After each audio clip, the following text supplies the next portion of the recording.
Senhor, é certo estipular valor para pregar? Um pastor pode estipular um valor, cobrar para pregar? Olha, se você pegar um dos públicos que mais ostentam e luxam nas redes sociais, você pode ter certeza que hoje, dentre eles, estão pastores evangélicos. E a maioria deles não é porque tem um empreendimento, são empresários em ramos seculares, mas eles muitas das vezes luxam e ostentam com o dinheiro que eles conseguem em seus ministérios. E muitos desses pastores ganham muito dinheiro, ou rios de dinheiro, porque cobram para pregar. E esses valores aí não costumam ser muito baixos, não. E por esse motivo nós vemos aí essa safra de 20, 30 anos para cá de pastores que são extremamente ricos, causando até espanto em muitas outras pessoas. O pastor César Cavalcante esteve em um debate e um dos assuntos em questão foi justamente esse.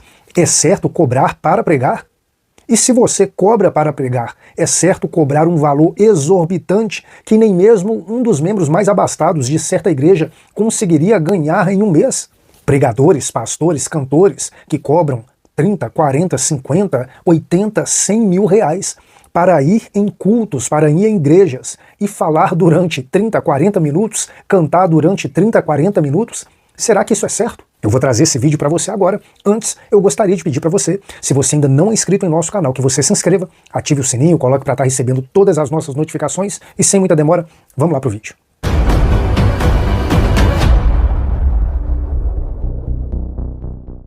Senhor, é certo estipular valor para pregar? Um pastor pode estipular um valor, cobrar para pregar? Então, na minha percepção, sim.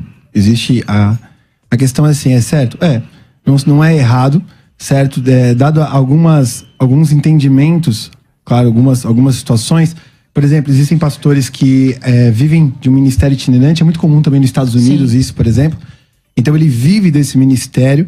Então estipular pelo menos um valor mínimo daquilo que ele vai exercer, ou todas as coisas, pelo menos, ou na verdade nem um valor mínimo financeiro a se receber, mas, por exemplo, ele estipular pelo menos a passagem dele, o translado dele, estipular a questão de alimentação, certo? Estipular a questão de lugar para dormir. Não estou falando aqui que ele tem que estipular um hotel 5 estrelas, melhor restaurante da cidade, não estou falando isso. Mas estipular o translado, estipular a questão da alimentação, estipular a questão do repouso, eu acho justo. Tem o mínimo de condições. Tem o mínimo de condição para poder estar presente ali, certo? Eu acredito que esse é muito válido. Eu acredito que existe um caminho mais profundo também. Mas como dado que a questão da oferta pela oferta, quero poder expor isso até o final, mas a questão de que se é certo o pastor estipular, eu não acho errado. Não é errado, mas existem os caminhos mais profundos também. Tá. Pastor César Cavalcante, a sua opinião sobre esse assunto? Mateus capítulo 10, versículo de número 8. Obrigado, Thaís. Jesus Cristo disse que aquilo que nós recebemos de graça, devemos compartilhar de graça. E a pregação do evangelho é uma delas. E conquanto que eu reconheça que o ministério pastoral tem respaldo bíblico para ser amparado financeiramente pela comunidade, isto é, a comunidade deve cuidar dos seus pastores, honrar, a palavra honra ali é empregada, é honorário, né? É ajudar financeiramente, manter financeiramente o pastor da igreja, ou seja, pelo menos uma família ali deve ser mantida pelas outras, para que essa família socorra as outras, tenha tempo, com qualidade. Nós estamos vivendo em tempos de dificuldade, então para visitar no hospital, para conversar, para aconselhar, para não tem dia e hora, e enfim, essa é a lida do ministério pastoral. Agora, isto é diferente dos itinerantes, você está entendendo? Então, eu acredito que existe sim um ministério também itinerante na Bíblia. Alguns irmãos tiveram esse ministério, alguns incumbidos, inclusive, de levar cartas, buscar ofertas, levar recados, pregar nas igrejas de forma itinerante. E também reconheço que essas pessoas, eu nunca convidei alguém para... A nossa igreja é uma igreja que não convida muita gente para pregar. Eu acho que no ano passado nós tivemos uma pessoa convidada. Olha só. E acho que na pandemia para cá só tivemos um convidado até agora. E esse ano também não tivemos nenhum, acho que não vai ter também esse ano, mas a nossa igreja é assim. Mas quando a gente convida alguém, obviamente a gente vai honrar essa pessoa. Agora, se a pessoa estipular, acabou o contrato ali, acabou o contato, acabou aí. O que é muito normal, né? A gente sempre vê pastores hoje que... é normal. Pastores, hoje é você normal. vai convidar o pastor e aí a secretária, né? Olha, nós pedimos uma oferta de R$5.000. Então, quando na nossa igreja, não sou pastor de uma igreja grande, nem pastor, nem cantor, ninguém. Cobrou, não vai. Certo, beleza, entendi. Agora a pergunta que eu tenho é assim, o cara estipular, por exemplo, eu sei, beleza, pastor, a tua visão é a visão de honra, tu tem essa visão, mas são infinitas histórias, não precisa muito ir longe, de pessoas que falam que eles vão nesse sentimento de ir, às vezes o translado, a pessoa, eu conheço inúmeras histórias também de pastores que não são nem itinerantes, que recebem salário da sua igreja, não cobram pra ir, mas a questão do translado depois... a pessoa pegou e deu pra trás. A questão de dormir, não tô nem falando de dormir no hotel, dormir na casa do irmão também deixa pra trás. Já vi inúmeras histórias. Então, o cara estipular como segurança, tem da realidade da tua igreja, mas a gente tá falando no contexto geral aqui no debate.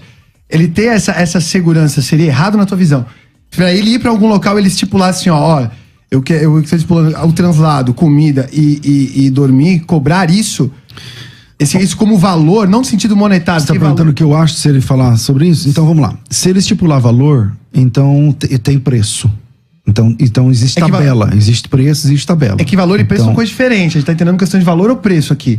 Valor eu tô falando de preço. Ah, tá, beleza, entendi. Você chega em mim, eu te convido para você ir na minha igreja, para você ministrar na minha igreja, e você diz assim, é tanto. Isso é preço. Isso é preço. Se eu disser então, tanto o preço, pra pregar em si, o beleza. preço para te trazer aqui, vamos dizer que você fala, é R$1.000. Tá bom, então o preço que você cobra é R$1.000. Então, a partir desse momento, tem uma tabela, tem um preço. Não, aí virou capitalismo, entendi. Entendeu? Então, isso, para mim, é abominável. Certo, correto. Mas, gente, e um pastor que vive da obra? Um itinerante que vive da obra? Tudo bem, a igreja vai levá-lo, a igreja paga o hotel, que seja um hotel 1, 2, 5 estrelas, não sei... Mas a igreja paga o hotel, paga a viagem, paga a hospedagem, paga a alimentação. Tá, ok, ele vai lá e prega. Aí ele volta pra casa dele, ele tem família. Certo. Eu acho que ele vive da obra. Isso, eu vou Tem muita gente que faz isso. E aí, os filhos comem o quê? Isso. Ele leva o quê para casa? Isso aí. Eu vou falar, tô atravessando tudo aqui, né? Mas eu vou pegar o ponto que ele falou primeiro, antes ali no começo do debate, de receber de graça, Mateus 10:8. Só que Jesus vai começar dizendo a questão do poder que eles receberam, dos sinais. O pastor falou da questão da pregação do evangelho em si ali. Mas Jesus fala dos sinais, fala das coisas que eles iam fazer. Só que no versículo 10:10, ele vai dizer, o trabalhador é digno do seu alimento. Então eles iriam receber alguma coisa. Então, digno do seu salário. Paulo vai recitar apesar de Paulo se abster do seu recurso e fazia tendas, a palavra mesmo vai dizer isso, ele não nega o direito. 1 Coríntios capítulo 9, ele vai dizer, ele não nega o direito porque o próprio Senhor disse que o trabalhador é digno do seu trabalho. Eu acho que a gente entrou, eu não vou falar aqui de visão política, eu só vou entrar nessa questão porque capitalismo é tabela de preço, e o pastor estava falando que isso é de abominável, só cobrar um preço, mas eu acho que isso se tornou, certo? Uma consequência ou um efeito de duas pontas. Uma igreja que não reconhece os seus, certo? Tem muita igreja, não estou falando da igreja de algum específico, eu estou falando um contexto geral que a gente pode ver, e abriu o caminho para isso. 2, uma igreja que construiu às vezes uma visão de idolatria, infelizmente alguns pastores, que quanto mais famoso o cara fica, certo? A pessoa vai vir a capitalismo, porque é oferta e procura. Então vou aumentar o meu preço para escolher. Também isso. A igreja isso, porque a igreja discute assim, ó. Isso, porque a igreja discute assim, ó. É certo ou não é certo cobrar? A Bíblia diz que o trabalhador é digno do seu trabalho. Existem irmãos que têm um ministério, até a própria Didaquê vai apresentar, e como tratar também esses tipos de irmãos. A Didaquê, ela acaba nos dando esse conselho, não vou adentrar nisso agora, mas o ponto é que, eu acredito que Mateus 10, quando Jesus fala disso, ele não está falando nem só específico da pregação do evangelho, mas ele está falando da ideia de tu negociar o poder que tu recebeu do Espírito. A gente vai ver muito claro isso, aplicável com Pedro, com Simão Mágico. Eu esqueci o nome agora, mas acho que é Simão Mágico. Isso. Daí vem o nome Simonia. Isso, que daí ele vai chegar e falar assim, olha, eu quero pagar por isso. Aí Pedro poderia falar assim, nossa, então eu vou aceitar esse dinheiro por esse poder. Tem gente que manipula o poder? Tem.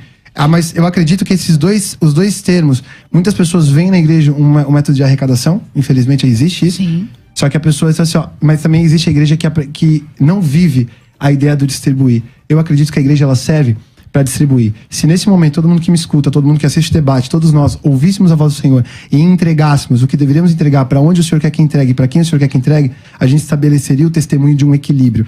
Hoje, a igreja, infelizmente, vive retendo muitas vezes, certo? Não estou falando em oferta da igreja, estou falando questão entre os seus mesmo, certo? Vive uma retenção e isso acaba abrindo espaço em média para que pastores às vezes acabam gerando essa ideia de eu preciso cobrar porque senão ninguém me dá oferta.